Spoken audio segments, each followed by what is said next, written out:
Saudara dan saudari yang terkasih dalam Kristus, Injil kita hari ini diambil dari Injil Matius bab 7 ayat 6, dilanjutkan ayat 12 sampai ayat 14. Jangan kamu memberikan barang yang kudus kepada anjing, dan jangan kamu melemparkan mutiaramu kepada babi, supaya jangan diinjak-injaknya dengan kakinya, lalu ia berbalik mengoyak kamu.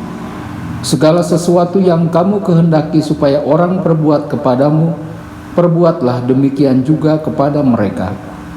Itulah isi seluruh hukum Taurat dan kitab para nabi.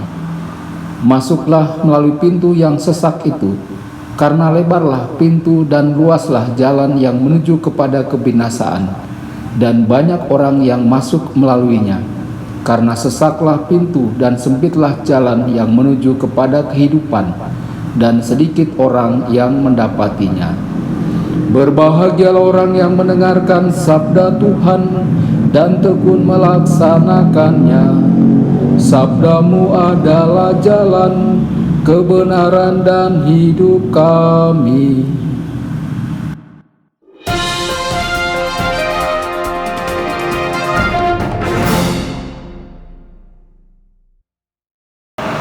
Saudara dan saudari terkasih, jumpa lagi dengan saya Romo Tedens dalam saluran Warta Kabar Sukacita. Semoga Anda semua dimanapun berada tetap dalam keadaan sehat dan berbahagia. Saudara dan saudari, Injil kita hari ini diambil dari Injil Matius bab 7 ayat 6 dilanjutkan ayat 12 sampai 14. Saya akan membaginya ke dalam 3 bagian. Bagian pertama ayat 6, bagian kedua ayat 12, dan bagian ketiga ayat 13 sampai 14. Jangan kamu memberikan barang yang kudus kepada anjing, dan jangan kamu melemparkan mutiaramu kepada babi, supaya jangan diinjak-injaknya dengan kakinya, lalu ia berbalik mengoyak kamu. Saudara dan saudari, Yesus mau mengatakan kepada kita, untuk merayakan Ekaristi Kudus hendaknya kita mempersiapkan hati kita dengan layak. Lalu ayat 12, Yesus menyimpulkan seluruh ajaran hukum perjanjian lama dan kitab para nabi dengan sebuah ungkapan. Segala sesuatu yang kamu kehendaki supaya orang perbuat kepadamu, perbuatlah juga demikian kepada mereka. Saudara dan saudari, bagaimanakah kita mewujudkan cinta kasih kita kepada sesama? Cinta kasih Allah kita wujudkan kepada sesama kita dengan mencegah hal-hal buruk terjadi pada sesama kita. Selain itu juga kita dengan tulus melihat kebaikan sesama dan memberikan yang terbaik untuk mereka. Ketika kita mengasihi sesama kita dan memperlakukan mereka dengan cara sama seperti yang dilakukan Allah untuk kita, maka kita memenuhi hukum perjanjian lama dan para nabi, mengasihi Allah dan mengasihi sesama.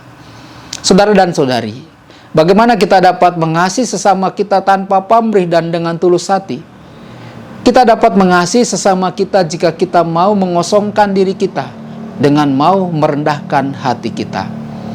Rasul Paulus mengingatkan kita bahwa kasih Allah telah dicurahkan ke dalam hati kita oleh Roh Kudus yang telah dikaruniakan kepada kita. Kasih Allah ini tanpa syarat dikaruniakan kepada kita. Ayat 13-14. Apakah Anda siap untuk membiarkan Roh Kudus mengubah hidup Anda? Pintu yang sesak dan jalan yang sempit.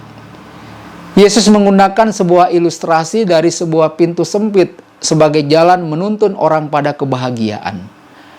Kita bisa bandingkan dengan apa yang dikatakan kitab Mazmur bab 1 ayat 1 sampai ayat 2. Berbahagialah orang yang tidak berjalan menurut orang fasik, yang tidak berdiri di jalan orang berdosa, dan yang tidak duduk dalam kumpulan pencemooh, tetapi yang kesukaannya ialah Taurat Tuhan, dan yang merenungkan Taurat itu siang dan malam. Saudara dan saudari terkasih, Tuhan Yesus memberikan kebebasan kepada kita untuk memilih ke arah mana kita akan pergi.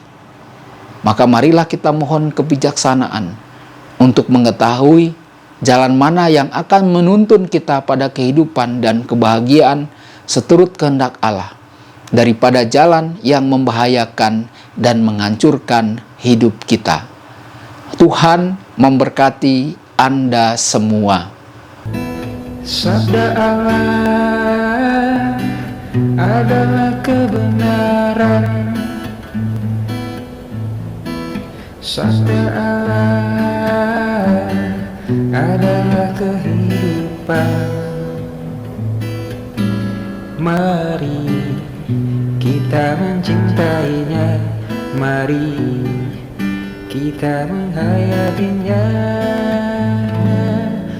Ya Tuhan yang ku muliakan, sabda